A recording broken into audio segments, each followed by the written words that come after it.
Yo, yo, how we doing, guys?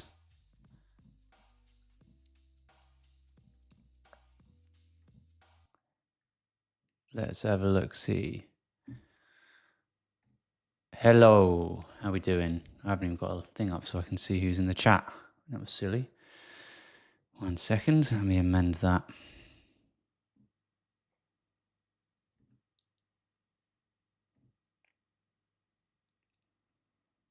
Hello, 40-year-old DJ and Richard's here as well. Very quiet intro. Is that a joke or is that real? I thought I had the desktop audio working. Amin is here. Hello, I'm in your stream. Hello, mate.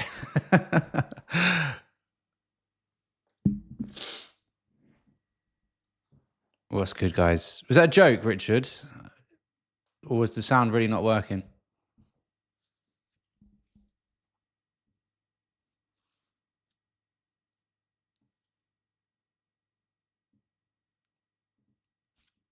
Right, it's good. It's real. Oh, okay. I thought it was working. My bad. I had some banging tunes on as well then. Sorry. All right, let's get into it. I don't want to make this late tonight. I've been shattered today. No sound. You can hear me though, can't you? All right, cool. Yeah, cool. Oh, weird. I don't know why that wasn't working. It looked like it was working on my end. Yeah, I don't want to make this late tonight because not much is happening and also I'm shattered. Khalil here. Hello, mate. So I'm going to run through Bitcoin, Ethereum, and Solana very quickly. You guys know, partnered with Apex, link in the description. Sign up and you get access to the Discord where there's big booty Latinas. Right, let's just get into it. There really isn't much to say from what has been said on my video this morning, and then also like pretty much the past few weeks. I do want to say though that I did predict that we were going to range for like a month, didn't I? And here we are. Wow, who would have thought it? So here's the big level that is holding us down, and here is the support. So this is kind of like the range that we're in. This is obviously in the middle at the moment. And I didn't really see this. I actually haven't pulled the charts open all day. I'm kind of done for the rest of the year now. Mentally just a little bit drained from it all. So I'm looking forward to just like not doing anything for a couple of weeks. I'm going to still do my streams and everything, my videos over the next couple of weeks, but I'm not trading at the moment. So here we have on H4 the support-ish, if you want to call it that. It was just a bounce point that took us up to put in this high up here. It's mad, isn't it, how bullish people have been just because we've had a really big drop. And as I said multiple times, when people get bullish on these drops and it just keeps dropping like this. So this is a bounce point, nothing too significant, but it gives us a little bit of a map. It bounced us up to this high and then it couldn't even make it up to this point where I wanted to short. I really hope it comes back up, but it's not looking like it's going to do that, unfortunately. So my next level here is this decision point where this is where like the sell-off came and took us down to take this support out, if you want to call it that. And then if we look down on the hourly time frame, it's just like straight up nuked today. All right, since this afternoon. Yeah, like this is the first time I've looked at the chart since my video this morning. So I'm not really, I'm kind of surprised. I didn't think it was going to do anything. I mean, on the high time frames, it's not really doing anything. So here's the demand here that basically pushed price up to form this higher high. And I've been saying last week as well, just because it put a higher high, you can have a higher low and then another higher high, that it's supposedly, you know, a bullish sign, but it's not. It's just like all fake moves.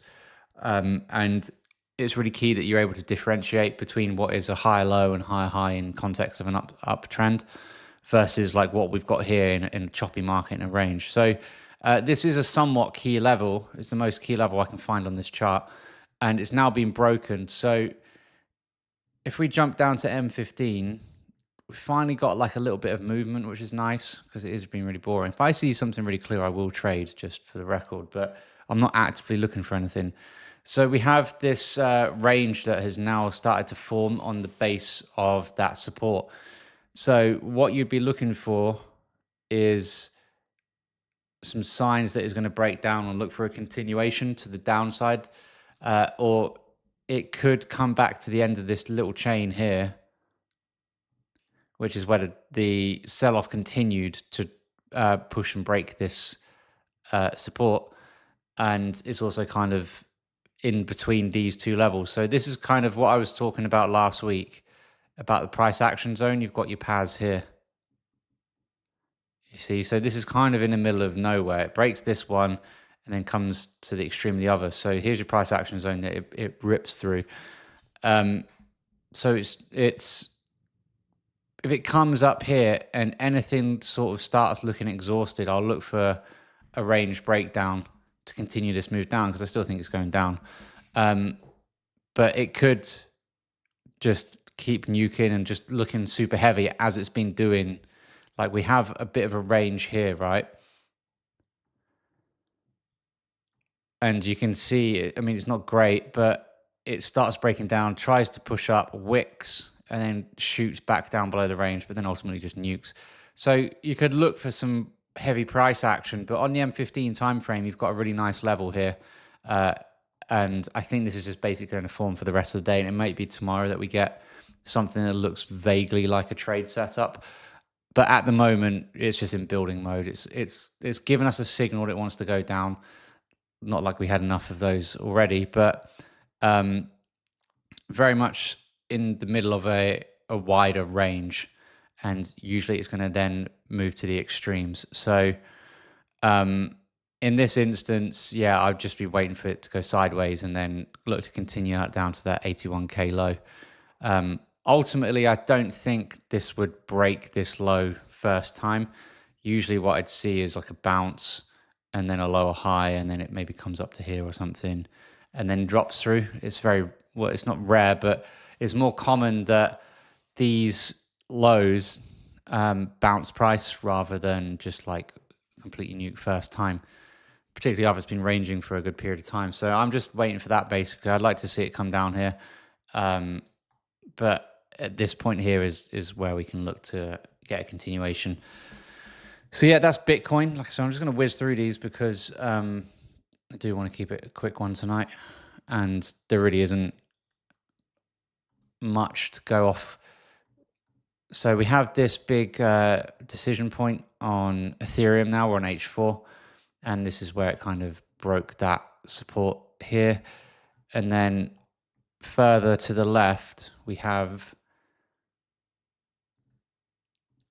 this big range here. And then we have the range breakout and the continuation here. So this is where the sell-off started to come and break down this key low. And then if we just mark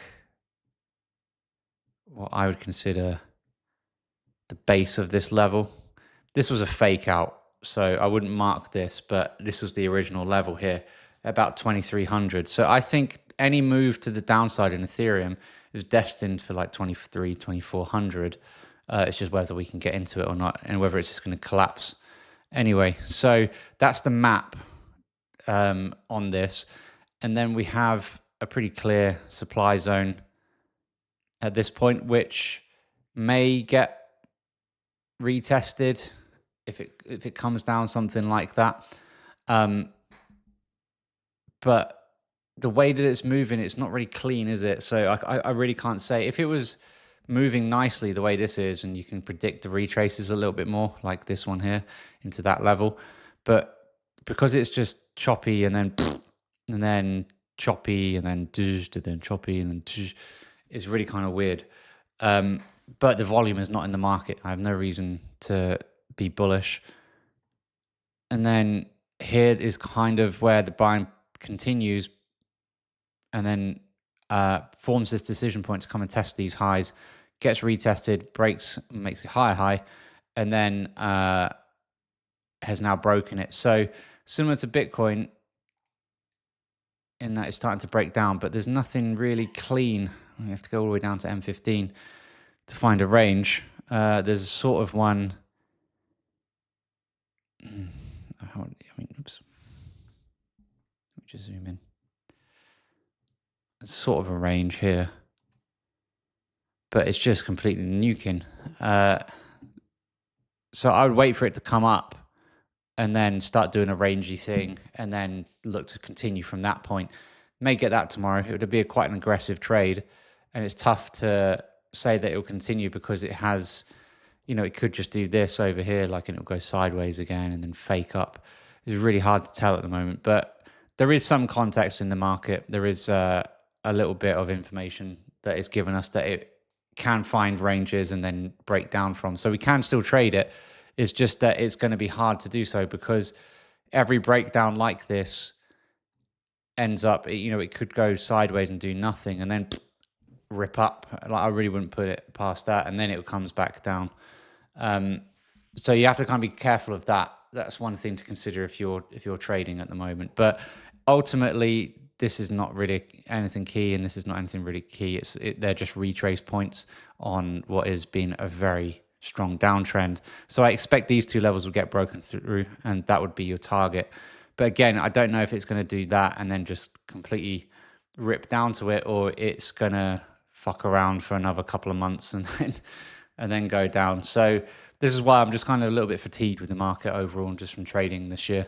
So I'm not rushing into anything, but it is quite a clean level.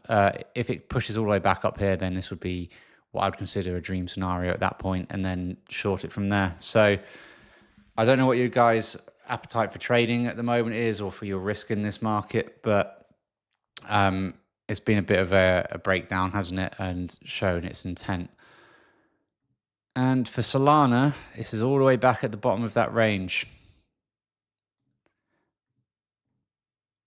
People have been like trolling me hard when I've been bearish on crypto over the past couple of months with some of the prices that I've been saying, but this looks so nice, doesn't it? This looks really nice on this time frame.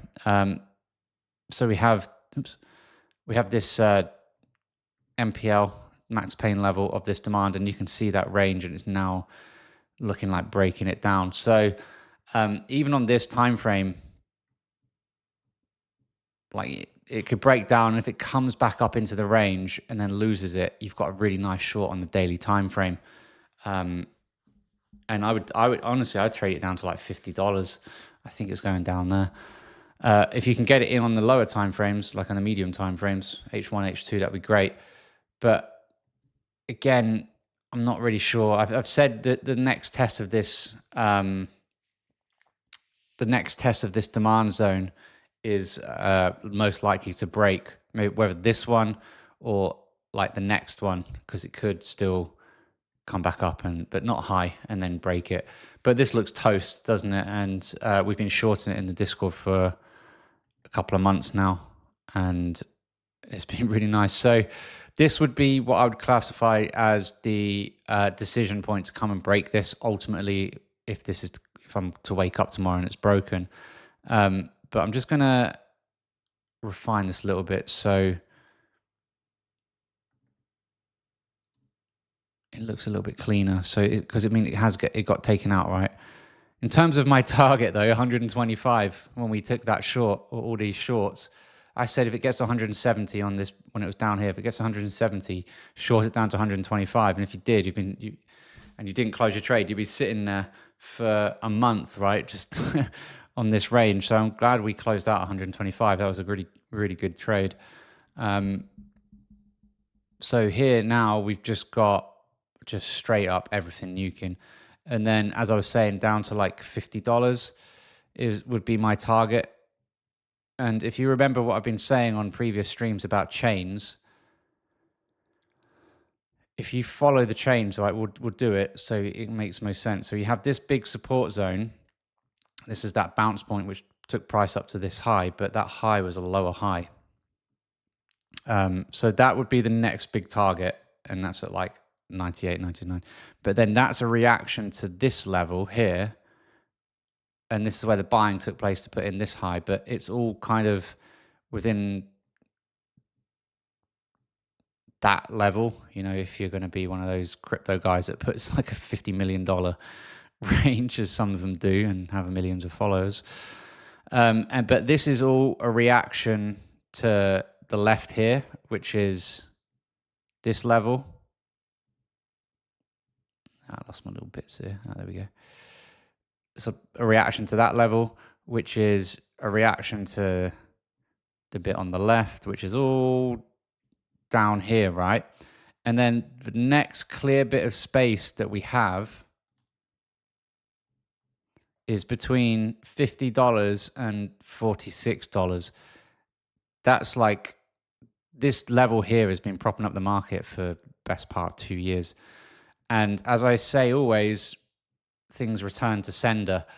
If you wanted to take, I mean, this, I might just take a short, like punt it on this daily time frame with a stop above the range and take it down to like $50. So I think it's ultimately going to be like heading up there, and then look to add on maybe lower time frames if it does. But this is quite a nice looking chart. This looks like it's just going to fucking nuke, doesn't it? And that would be my target. If it starts coming down, if it gets down here, that's a buy zone for me. But yeah, overall, that looks like a pretty bearish chart, and that it's going to send all the way down there. So I might actually open a trade on the daily time frame and short it down to see if I can get it down to like $50. It'll be a pretty wide trade, but like I said, I don't really want to be sitting in on the computer managing trades over the next few weeks. But down to there is like a 2.5 hour trade. So yeah, why not? Basically. So yeah, that's it. That's kind of all my thoughts and everything at the moment. What do you guys think? And what we got in the chat? Khalil's here. Good evening. Yeah, Richard was just watching your price action videos. Gilver, hello mate. Khalil, how do you mark ranges? It was on the very first video in the price action series, how I mark the ranges. But essentially, I wait for let's say we've got an uptrend, and then you'd wait for a retrace, and then you'd wait for a retest of that retrace point, and then you can start defining your range. And it works with quite good accuracy, I have found. And then obviously the inverse would be on the way down, it retraces and then retests that point. But that's when you're looking to build a range and follow the range being built. You know, all you have to do really is just look for a bit of sideways. Thought it was the body high and low. I used the wick. I used literally the point. Sometimes, I mean, it's subjective as well, right? So if I just take it here on this daily time frame, I would use this wick here as the retrace point, and then I would look for, you got the trend down, and then a retrace, but the very first retrace is here. So I use the wicks. But whatever looks, generally what I've found is as kind of a rule is whatever looks the most aesthetically pleasing. And like, for example, here, we've got the trend down and you've got the retrace here. And then it doesn't confirm the range really until like at this point. But you could say at here, you can find that you can look at where all the wicks are, for example, where it's finding support. And you can see that this is obviously a key area in the chart, and that it forms a range from there. So it doesn't really, it's not like an exact science, because sometimes I'll use the body high, sometimes I'll use the low, but max pain level is the like the wick high and then the body open like that. But for the ranges, yeah, it mostly depends on like how it looks and all that jazz. So in this instance, yeah, wick and wick. But if we look somewhere else,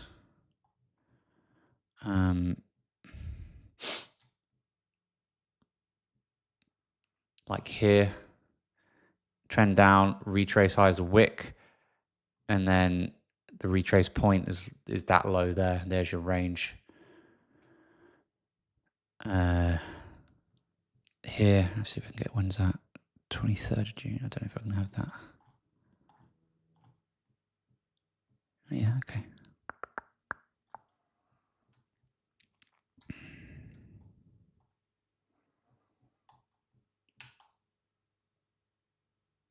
Where was it? Here. So here you've got the trend up, and then you've got here as the retrace point, and then down there. So you've got the retrace point, the low before the retrace point is tested, and then there's your range. So yeah, it all really depends on the price action and how things are looking. But yeah, this looks like this looks great to short actually, doesn't it, on this time frame? It's one of those things that looks like, even though you'd wait for confirmation, it just looks like it's going to break down, doesn't it? It just looks super heavy. So I don't think that's going to push above that again. It looks more likely it's going to hit $50 first than 150. Trader G's here. Hello, mate. Hope you're well. I'm glad to see you back online. Socks 2 539. I like your Christmas tree setup. It's very Insta influencer vibey. Okay, thanks. Insta influencer. A lot of thin air beneath on Sol. Yeah, loads of space. I'm just a Christmas fan, by the way. Socks 2. Thank you. I'll save this video. Cool. All right. Any questions, guys? Any comments on anything? Otherwise, I'll see you in the Discord because I know most of you are there. But yeah, I might just I might hit a trade on this.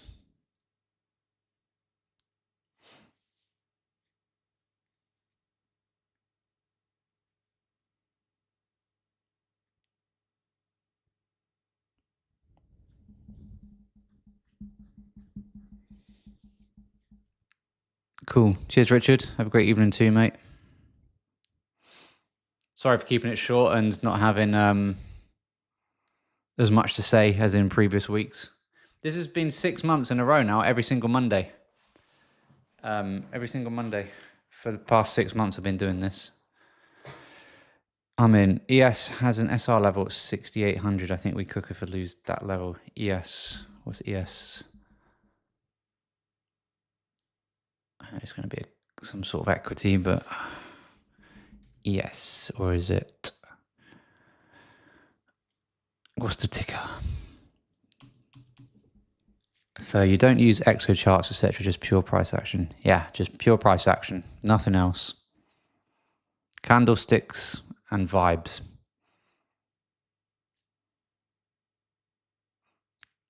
Insta influence vibes.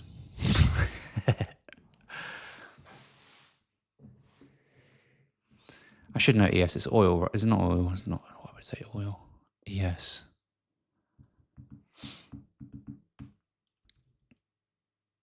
What is ES? Why can't my brain work? S&P. Yeah, I thought so.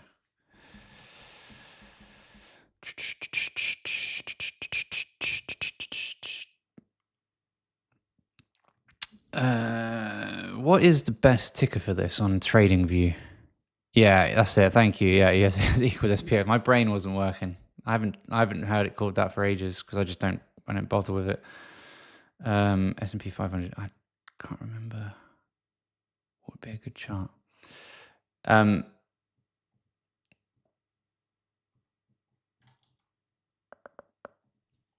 So here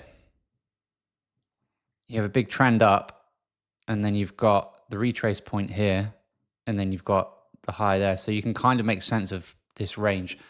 What I would expect is push up, high, low, high, something like that, and then you could get long. But also, it looks like one of those tops that could fake down into nearby support. So you have this here, which is the decision point to come up and ultimately put in this new high. What I don't like about this is that it's had 3 failed push-ups. So it pushes up, comes back into the range, pushes up, comes back into the range, pushes up and then nukes back into the range. So I think if it comes back down to like 67.40, you could look for that to be kind of a reversal point. Yeah, something like that. That makes more sense to me, even though we're like late December.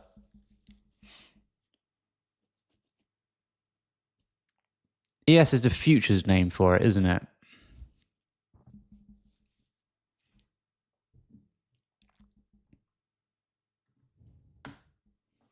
But yeah, I think we cook if we lose at low. I don't think we.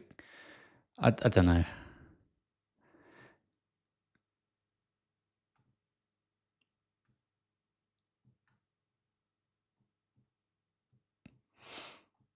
Yeah, it's just a weird looking chart. Is it true? The more it tests, the weaker the resistance gets. From a supply and demand perspective, it is true. So the idea with a demand zone, let's go on a chart with better price action. Like here's a good example, right? It pushes down, down, down, and several times, and then ultimately nukes through it. The logic behind it is if you have, let's say you've got a demand zone, like so. So a demand zone is just literally a range breakout to the upside. If you have a demand zone here, within this range, you've got buyers and sellers kind of meeting at an equilibrium. There's equal buying to selling, which is why it's going sideways. Eventually, there's enough buying that kicks in that causes an imbalance in price and causes an impulse or a breakout to the upside. So if it comes back down, there are unfilled orders or there's a decision from the market at this point that says that if it comes back down here, it's underpriced and that it needs to push back up. So it's going to find a lot of buying again.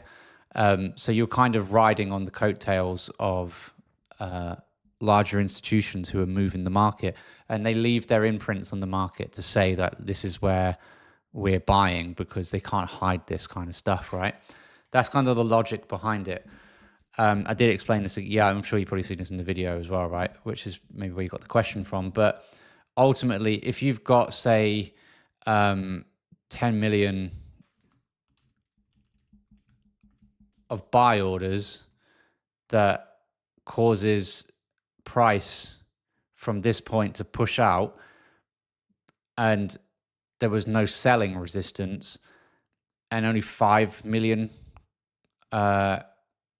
of those buy orders actually got triggered, there'd be 5 million resting orders at that level to push it up. And then if it can't find enough momentum and comes back down, then all those unfilled orders no longer exist.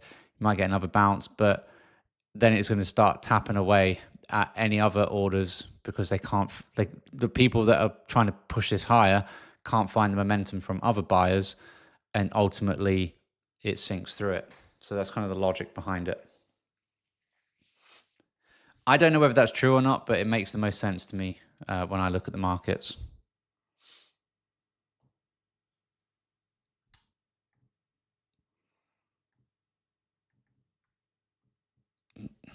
All right. Any other questions?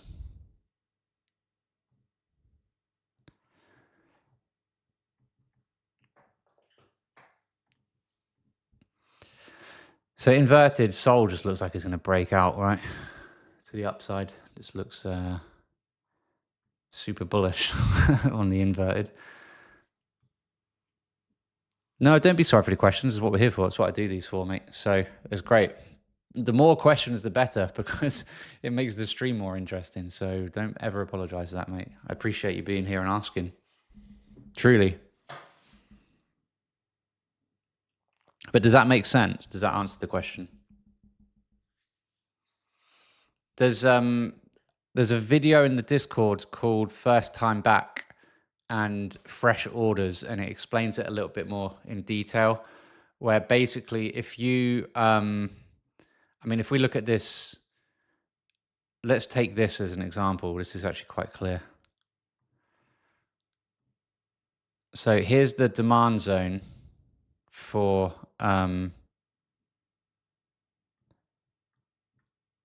Solana. Let's put X shorts and be a little bit cleaner. You can see price goes sideways and then breaks to the upside. And you can see at this point, it retests the level and then pushes up. And then this is on this time frame. No, that's on the H4 time frame. On this time frame, the daily time frame, it pushes up, and then the first time back is if you're looking to trade them with limit orders, for example, you would trade it like that with a limit order first time back, because you know there's going to be unfilled orders. But the second time back, you normally don't get. I mean, it's not a written rule; it doesn't work. But second time back is lower odds of it working out. Third time back is like, all right, let's look for a breakout to the other side of it. So yeah, it's something that